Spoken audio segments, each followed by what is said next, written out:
Hey, I'm Al McGee with YETicket.com. Here, I'm going to talk about this brand new film that's coming out called Fantastic Four: First Steps. This is a Marvel Studios film, and this is about characters that they created. What I mean by they, you know who they are, the creators? Well, they did this in 1961. I was a very young kid when they came out, but I started reading them and I thought it was one of the most fantastic stories, characters that I ever read in a comic book. And this also got me to read more and more Marvel comics and to get away from the other guy, DC Comics. And the reason for that is because they felt more human. And here in this film, Fantastic Four: First Steps, I feel that the director, well, Matt Shakman, that's what he did. He made the Fantastic Four very human. He did. And what you see here in this film, you can see that they live amongst the people. For example, you see Ben, well, he goes out and buy cookies at a local store, and the young kids play with him and things like that.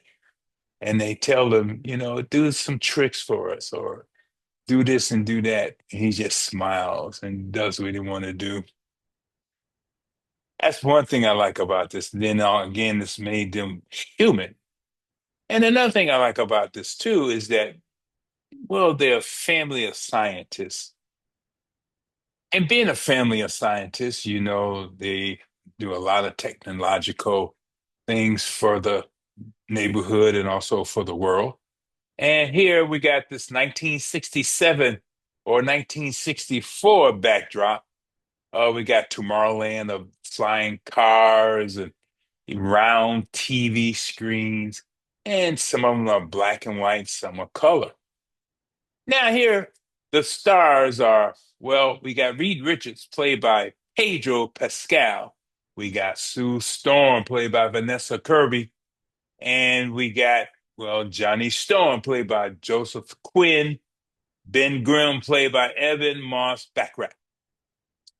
All these actors have been in very important TV series or movies over the years.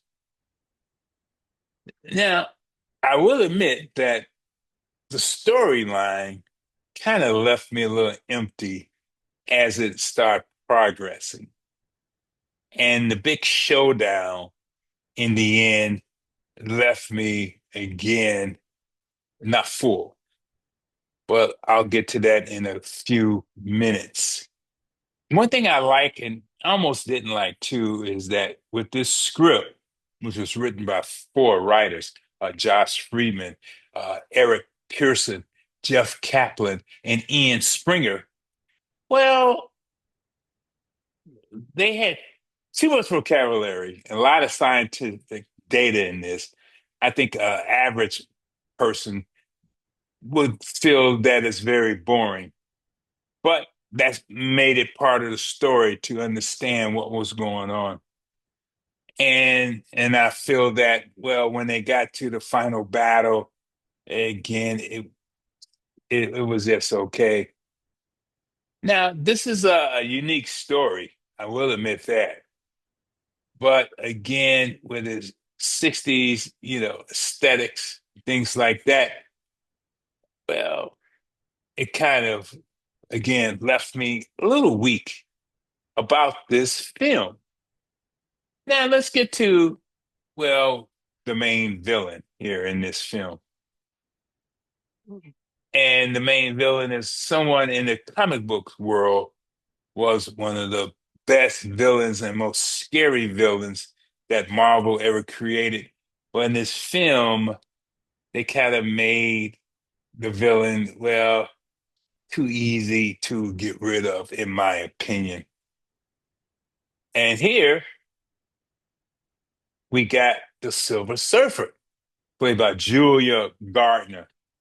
And remember in the comic books, the Silver Surfer is a guy. And this is what I don't understand about this part. And again, I didn't understand that too with the movies. Why did Silver Surfer come to the planet? and warning people, you're getting ready to get destroyed by Galactus. That's right, Galactus. And he's played by Ralph Ensign. And she announces this.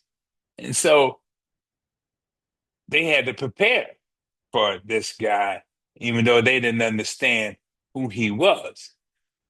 And I felt that Julia Gardner as the Silver Surfer was very good in this. And I did not miss the male version of Silver Surfer. I really enjoyed the female version of this. And again, this is trying to be a unique movie. Now, as I stated earlier, that I thought the ending was just too breezy. It was not that dramatic. It was good, but overall, it wasn't that dramatic.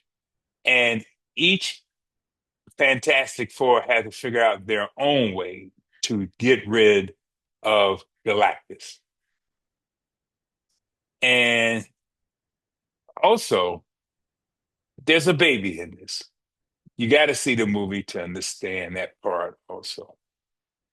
But I'm going to rate this film and I'm going to give it three palm trees out of four because I kept watching. It made me want to watch.